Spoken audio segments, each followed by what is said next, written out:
달콤한 말씀, 행복한 하루. 8월 15일 금요일 본문은 에스겔서 18장 26절에서 32절까지의 말씀입니다.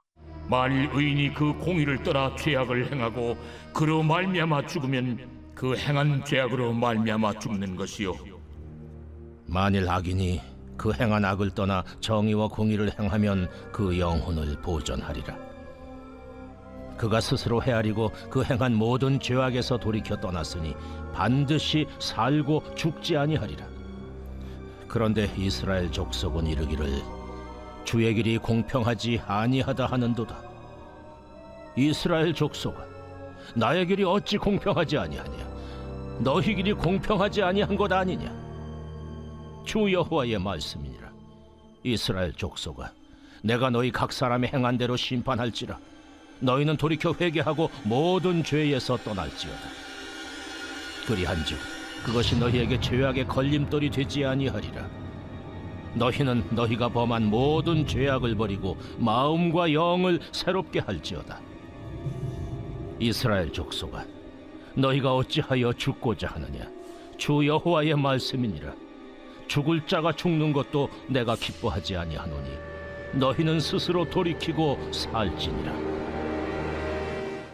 에스겔서 18장은 죄에 대한 책임이 조상이나 다른 사람들에게 있는 것이 아니라 바로 자신에게 있음을 여러 가지 상황을 통하여 설명하고 있습니다. 이미 에스겔서 17장이 시드기야 왕의 언약 배반을 예루살렘 멸망의 주요 원인으로 제시한 상황에서 이제 18장은 개인의 책임 문제를 다루고 있는 것입니다. 즉, 예루살렘의 멸망이 단지 왕 한 사람의 잘못이나 조상의 탓이 아니라 각자의 언약 배반에 기인한 것이라는 설명입니다. 에스겔서 18장은 크게 두 단락으로 나눌 수 있습니다. 먼저 1절에서 20절까지 첫 번째 단락은 개인이 조상이나 다른 사람이 지은 죄에 대한 책임이 없다는 사실을 서술하고 있습니다. 특별히 아버지와 상관없이 아들의 행위로 심판과 구원이 정해진다는 사실을 강조하고 있습니다. 이 단락은 아버지가 신 포도를 먹었으므로 그의 아들의 이가 시다는 당시 유다 사람들의 속담을 비판하며 시작하고 있는데, 이 속담은 포로 공동체가 예루살렘의 멸망을 두고 하나님의 길이 공평치 않다고 불평하면서 나온 것이었습니다. 즉, 당시 예루살렘의 유다 백성과 바벨론 포로 공동체는 그들이 처한 고난이 스스로의 죄 때문이 아니라 이전 조상들의 죄 때문이라고 인식했습니다. 따라서 그들이 처한 고난이 부당하다고 생각하고 하나님이 과연 정의로운 분인가 하는 신정론의 문제를 제기했던 것입니다. 이런 상황에서 에스겔서 18장은 신명기를 비롯한 구약의 사상에 부합하여 예루살렘의 유다가 멸망하는 것이 개인들의 책임으로 인한 것임을 분명히 하고 있습니다. 멸망을 남의 탓으로 돌리는 것이 무의미하다는 것입니다. 이어서 21절부터 32절까지의 두 번째 단락은 각자의 행위대로 심판과 구원이 정해지며 따라서 각자의 구원을 위해 회개하고 마음과 영을 새롭게 하라는 말씀을 기록하고 있습니다. 즉, 개인의 책임은 자신에게 있으며 회개와 믿음을 통해서만 상황을 돌이킬 수 있다는 것을 보여줍니다. 다시 말해 하나님은 하나님의 길이 공평함을 선언하실 뿐 아니라 각자의 구원을 위해 새로운 처방을 내리십니다. 그것은 먼저 악에서 돌이켜 회개하고 의를 지속적으로 행하기 위해 마음과 영을 새롭게 하는 것입니다. 왜냐하면 하나님이 원하시는 것은 23절과 32절에 기록된 것처럼 악인의 멸망이 아니라 회개를 통한 구원이기 때문입니다. 25절과 29절 말씀을 보면 하나님은 반복해서 하나님의 길이 공평한 길임을 이렇게 선언하십니다. 그런데 너희는 이르기를 주의 길이 공평하지 아니하다 하는도다. 이스라엘 족속아 들을지어다. 내 길이 어찌 공평하지 아니하냐. 너희 길이 공평하지 아니한 것이 아니냐.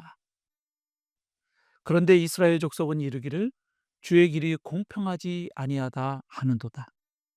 이스라엘 족속아 나의 길이 어찌 공평하지 아니하냐. 너희 길이 공평하지 아니한 것 아니냐. 그리고 30절 말씀을 보면 하나님은 이렇게 회개를 촉구하십니다.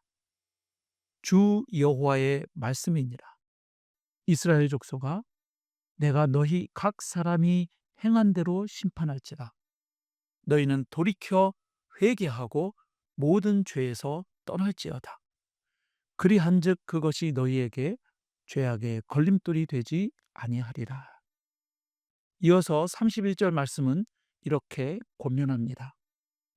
너희는 너희가 범한 모든 죄악을 버리고 마음과 영을 새롭게 할지어다. 이스라엘 족속아 너희가 어찌하여 죽고자 하느냐. 마음을 새롭게 하는 것이 중요한 이유가 있습니다. 왜냐하면 마음은 인간의 생각과 감정과 결단의 중심 좌소이기 때문입니다. 즉 하나님께서 창조하신 인간의 마음은 한 인격의 의지와 판단과 성품이 자리 잡고 있는 통제 본부와도 같은 부분입니다. 그래서 모든 것은 바로 마음에서 시작합니다. 즉 한 사람의 마음에서 그가 누리는 생명의 삶에 관한 모든 것이 결정됩니다. 그래서 마음이 새롭게 되지 않으면 그 사람의 삶이 새로워질 수가 없는 것입니다. 그러나 에스겔 시대의 포로 공동체는 이러한 촉구에 올바르게 반응하지 못했습니다. 따라서 에스겔서는 36장에서 특별히 26절과 27절 말씀에서 미래의 새 언약이 체결될 때 새 언약의 수혜자인 백성이 새로운 마음과 새로운 영으로 하나님의 법을 지키고 순종하게 될 것이라고 말씀합니다. 즉 새 언약이 성취되는 날의 가장 두드러진 특징 가운데 하나가 새 언약 백성의 마음 안에 새로운 마음, 부드러운 마음이 창조될 것이라는 점입니다. 물론 그 일은 하나님의 영, 곧 성령의 내주하심으로 말미암아 가능할 것임을 말씀합니다. 결국 성령으로 말미암아 새로워진 마음의 가장 큰 특징은 하나님의 생명과 사랑이 숨쉬는 마음이며 따라서 하나님의 법을 기뻐하고 그 법에 순종하고자 하는 마음입니다. 이렇게 볼 때 새 언약 체결의 목적은 하나님의 말씀에 순종하는 새 백성의 창조에 있는 것입니다. 사랑하는 성도 여러분, 그리스도인은 예수 그리스도의 십자가 보혈로 맺어진 새 언약의 백성이고 하나님의 은혜로 성령을 받은 사람들입니다. 그러므로 오늘도 성령의 인도와 도우심을 받아 하나님 사랑, 이웃 사랑의 계명에 순종하는 삶을 통하여 하나님께 영광 돌릴 수 있기를 축복합니다. 오늘의 묵상 질문입니다. 나는 하나님의 길이 공평한 길이며 하나님은 죄인의 멸망이 아니라 회개를 기대하신다는 것을 믿고 있습니까? 나는 예수 그리스도의 십자가와 성령으로 말미암아 거듭난 새 언약 백성임을 확신하고 있습니까? 그렇다면 오늘 하루의 삶을 어떻게 살아야 하겠습니까? 오늘의 기도입니다.